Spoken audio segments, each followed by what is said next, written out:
everyone's been aware that as long as I've been the chairman of this district, I've worked very hard to make certain that as many people that are in this district could be included in political processes. Been proud of the fact that when we did our DTC votes a couple of years ago, we were able to actually get people who are elected members to get off their seat from DTC and provide new opportunities for new people, because we believe that the more citizen involvement there is, the better off the city is. As I share that because I want to remind people of some of the things that I've stood for, because the reality is, on yesterday, I was planning on coming to this meeting with one message. It wasn't until today that I'm coming with a different one. I need to apprise people. People ask, well, Bruce, you're running for mayor, and I've made it very clear that I'm running for mayor. You'll see on tonight's ballot, my name is there, Bruce Morris, running for mayor. However, I've never made a formal statement about it, and people have wondered why that hasn't happened. So, whereas I plan on having this large meeting all along and a lot of people coming and hearing my platform, that never happened. So tonight I'm going to begin by telling you why, and then I'll tell you my platform. Many of you asked me to run for mayor. Many people for years asked me to run for mayor. And I stayed resolute to finishing the work that you elected me to do back in 2007. I made promises to this community that I was going to make differences in healthcare, education, property tax reform by way of ECS, judicial reforms. And everyone can acknowledge, in every one of those areas, I have fulfilled the promises that I made. I have sponsored historic legislation in each one of those areas. ECS that I brought back, certainly we're not getting our share, but we're getting more than we were, and I've made certain of that every year. I've followed bipartisan processes to do that. I never ran for mayor because I wanted to make sure I was taking care of what needed to be done at the state level. But beginning in 2016, many were asking me, and quite frankly, I was getting very concerned with the direction of the city of Norwalk. I was getting concerned with development that did not appear to be inclusive. I was getting concerned about civic processes that were exclusive, were not allowing our voices to be heard. So as I prayerfully considered in 2006 whether I should run for state representative, I did likewise, considering whether to run for mayor. Around December or January, I told many of you sitting in this room, I come to the conclusion, yes, it's my time. I need to do this, and I felt led to do this. Well, something happened along the way. Many of you know my life story. You know that I'm a survivor of a terminal liver disease, and I've survived it. I've got a wife that's had cancer and survived it. You know my business experiences, and yet survived and thrived. Well, after I decided to run for mayor and was putting all my plans together, I ended up being diagnosed with cancer.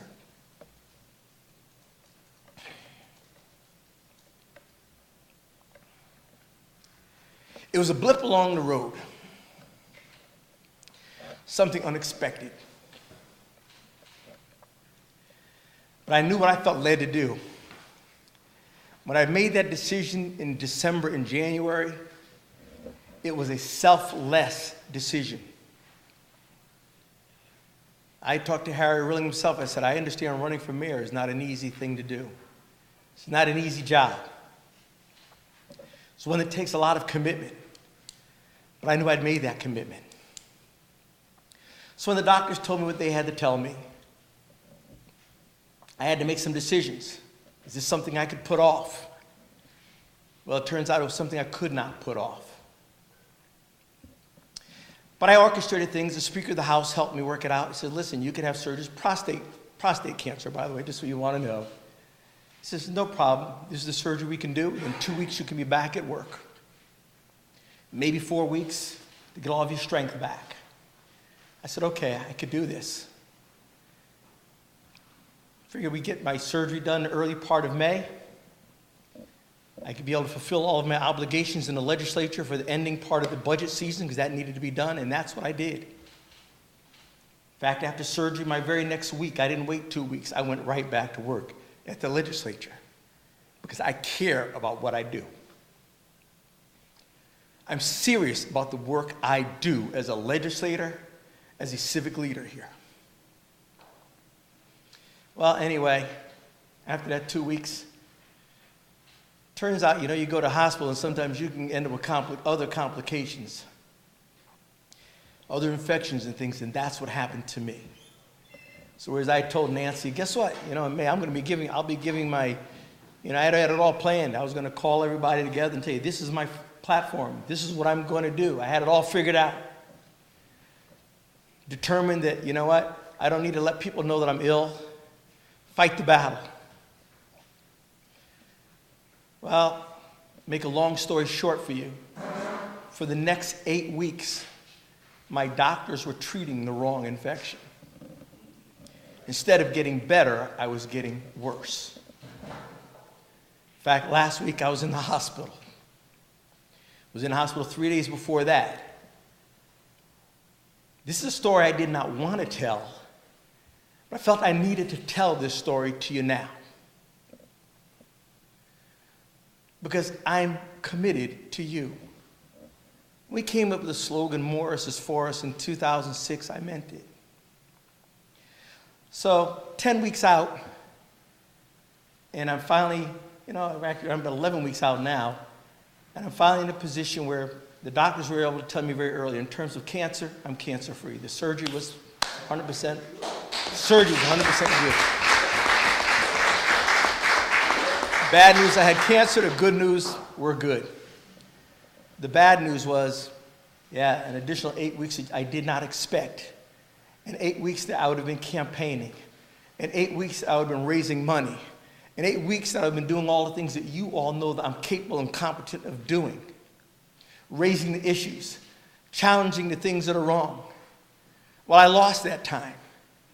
And to make things more challenging, I sat down with my doctor. Now that they know the right thing, and I'm getting intravenous antibiotics, and they're saying, listen, in 2 more weeks, you'll be fine. You'll be feeling good. But all that time, it wore out my strength in my body. So actually on yesterday, as I said, I was originally coming here with one message. I talked to my church. Everyone knows I'm a minister. I said, you know what I'm looking to do?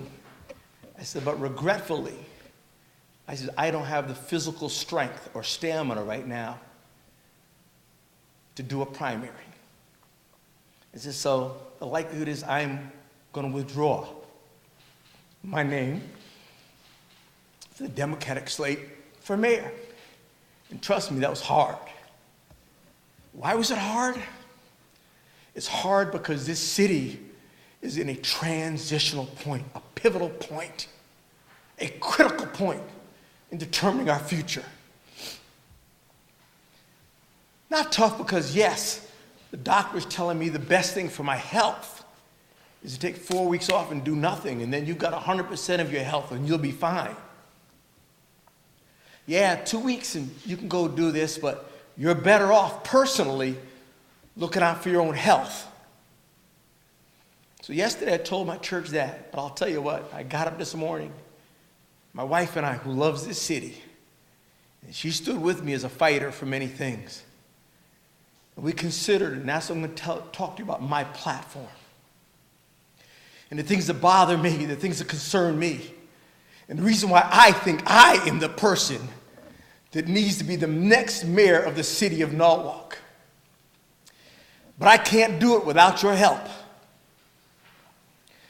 Because I know, for me, I can't go out the next 2 weeks. I never expected to win the Democratic nomination.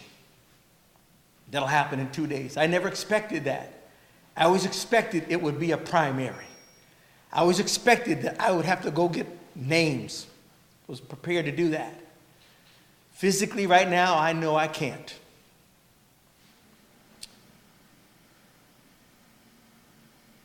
But I got up this morning, my wife and I, and said, you know what? I fought every other battle.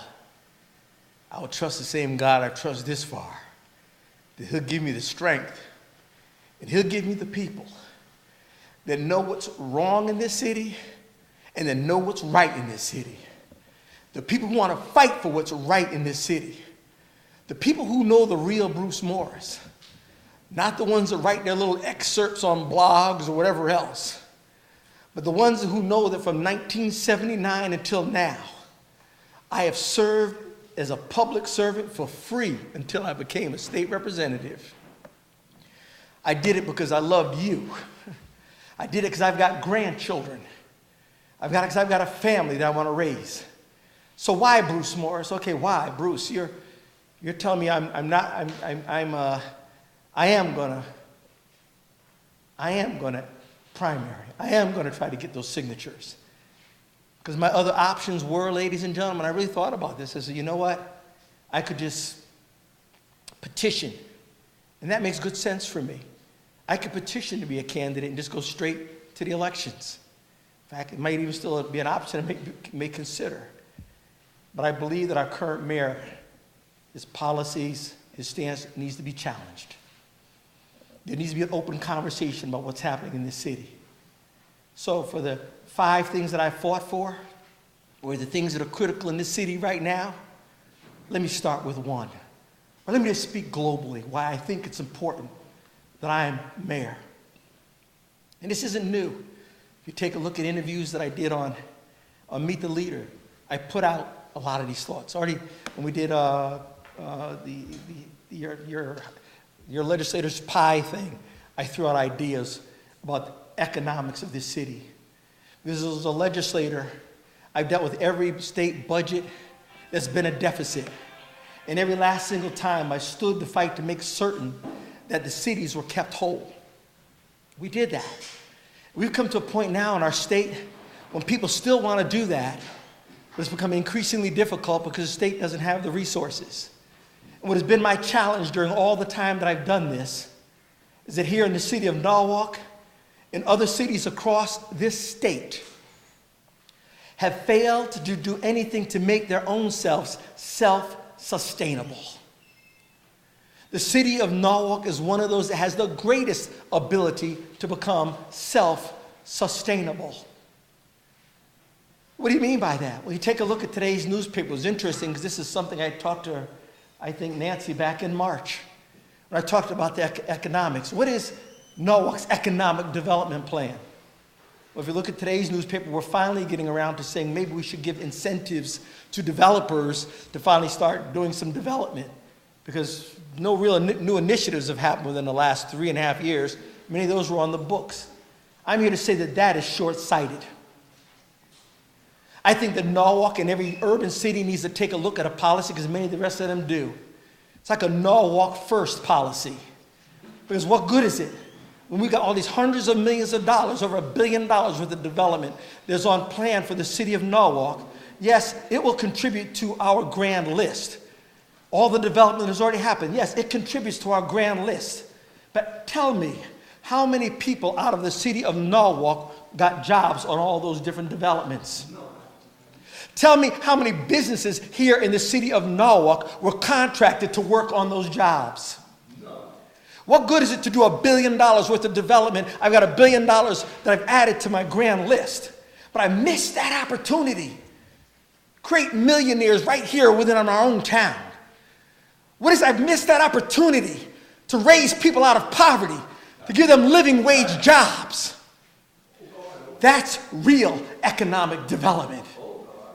That's my idea of economic development.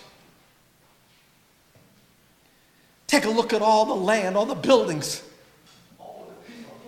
We have one community vying against another. We distinguish ourselves as Cranberry, Rowayton, South Norwalk, West Norwalk. I believe in one Norwalk.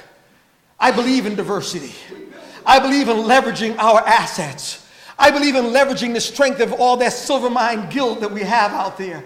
Connecting that with West Norwalk, with everything that is happening on West Avenue. And having development that is not competing with South Norwalk.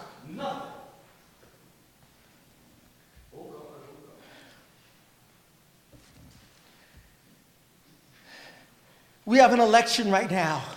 Even among our own Democratic Party, we're dividing by districts. I believe that every voice needs to be heard. But this economic development piece, imagine, you've got $300 million project that's going to be done over here at this mall. And we're just talking about $30 million, whether it will actually come to South Norwalk or the urban community or not. We're not even sure if that's going to happen. So I'm going to tell you the Bruce Morris plan. The Bruce Morris plan is if you really mean it, if you really mean you're going to lift your people out of poverty, because if you recognize by doing that you're raising the median income within your community. All right? What am I going to do? Well, let's take a look at what the developers are doing for the mall. What is it? You've got a joint venture between two companies, a Connecticut company and one out of Texas, VCC and Vicon, whatever they are. We are one of the only major urban cities that does not have a department that's specifically making certain that small, minority, and women-owned businesses are given real opportunities, that are monitoring those jobs to see who's there. Well, guess what? Imagine if you have a mayor like Mayor Morris, who will make sure we're deliberate about this. We're not going to say, well, it's in the LDA. But no, we've got a department, just like all the rest of you, is going to monitor this. And what are we going to do? Contracts don't go out until you're really subcontracting with businesses that are local. They're given an edge. It happens in every other major city. Guess what? You've got a landscaping company. You're a local company. You're getting ready to give it to somebody out of Massachusetts? No. You're going to do a joint venture with Tulip Industries or whoever it is. That's how you keep the dollars local. That's how we build economy within our city. That's a real economic development plan. And yes, give those incentives to developers. The city of New Haven years ago, the same contractors that built their school buildings had to come back and make commitments that they were mentoring and partnering with those schools. We need more public-private partnerships, just like we're doing with NCs, with the NECA school. But we need to expand upon that. I'm not talking privatizing, but bringing private industry in where you're providing the proper incentives. And guess what? It isn't always I'm giving you that tax break and you're getting that time off. I want you to pay it back to me by how are you going to invest in our schools and education and the jobs. And we're going to have an educational system here that is stellar, that has a real kindergarten to career path. You're buying into it. Let me leave the economics. I just want to do this in 20 minutes, everybody. But I think you've got a little bit of a view.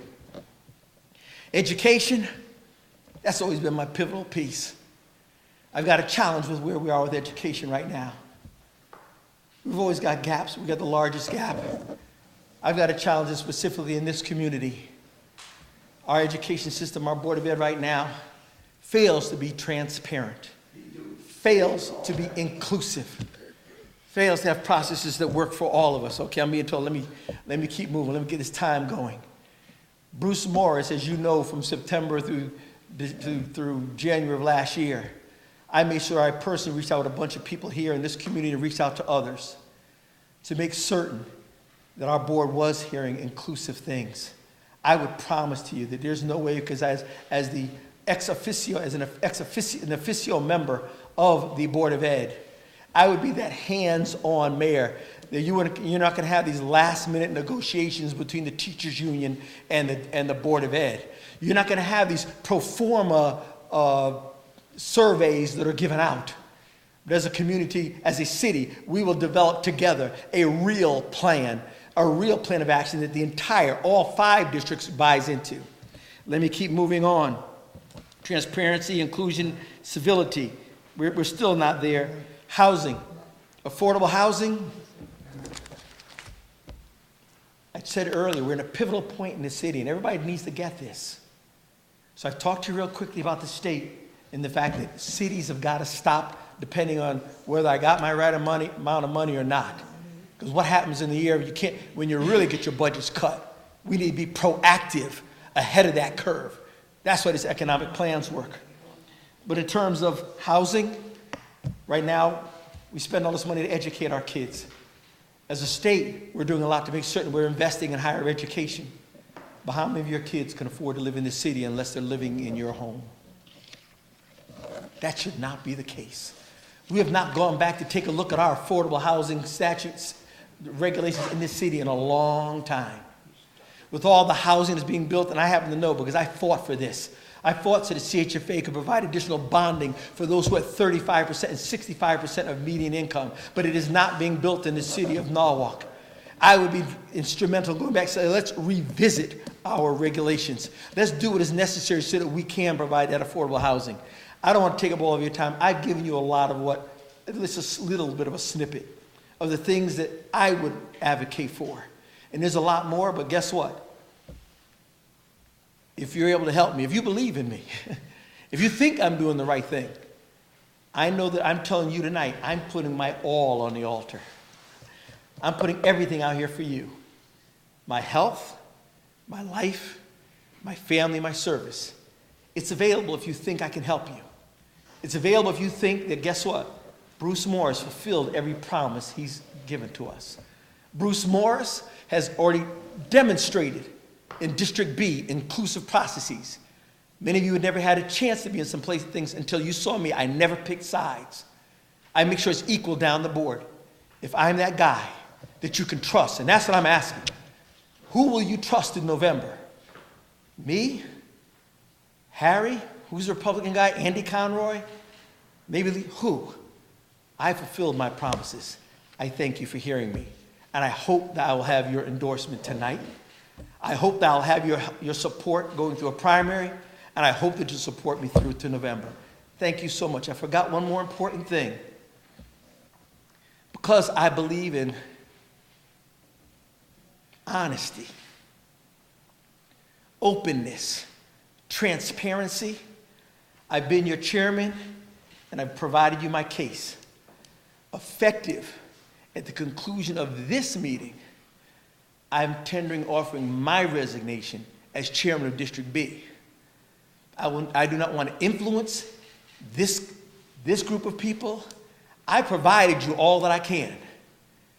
Right now, I think the South Norwalk is in a position that you've got to fight for yourselves. I'm willing to be that leader to lead the way.